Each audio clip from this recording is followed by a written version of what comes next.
அனைவருக்கும் அன்பு வணக்கங்கள். சபதம் வேறு, சாபம் வேறு. சபதம் சகாப்தத்தை உருவாக்கும் மறுமலர்ச்சியான சொல். சாபமோ குரூரத்தை வளர்த்தெடுக்கும் கருணையற்ற சொல். சிவகாமி எடுத்துக்கொண்டதோ சபதம். அதனால்தான் அவள் பெயரை வரலாற்று நாவலுக்கும் சூட்டி பெருமை சேர்த்துவிட்டார் ஆசிரியர் கல்கி கிருஷ்ணமூர்த்தி.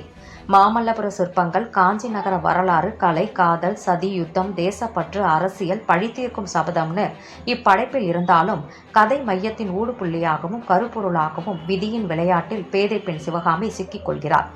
7ஆம் நூற்றாண்டில் பல்லவர் ஆட்சி காலத்தில் காஞ்சிபுரம், மாமல்லபுரம், வட இந்திய பகுதிகளை சுற்றி சுழல்கிறது கதைக்களம்.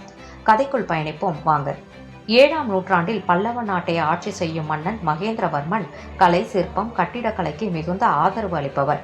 அவரது ஆட்சி காலத்தில் வாழும் புகழ்பெற்ற தலைமை சிற்பி ஆயனாரின் மகள் சிவகாமி அழகிலும் நாட்டியத்திலும் சிறந்தவள். பல்லவ இளவரசன் நரசிம்மவர்மன் என்று அழைக்கப்படும் மாமல்லன் சிவகாமியை உயிருக்கு உயிராக காதலிக்கிறார். சிற்பி ஆயனார் சிலை வடிக்கும் காட்சியினை காண வந்து செல்லும் மன்னன் மகேந்திரவர்மனுடன் சிறு வயதிலிருந்தே அங்கு செல்லும் இளவரசன் நரசிம்மவர்மனுக்கு சிவகாமி பால்ய வயதிலிருந்தே அறிமுகம். என்றாலும் வயதின் பருவங்கள் மாறும் பொழுது இருவருக்குள்ளும் காதல் மலர்கிறது.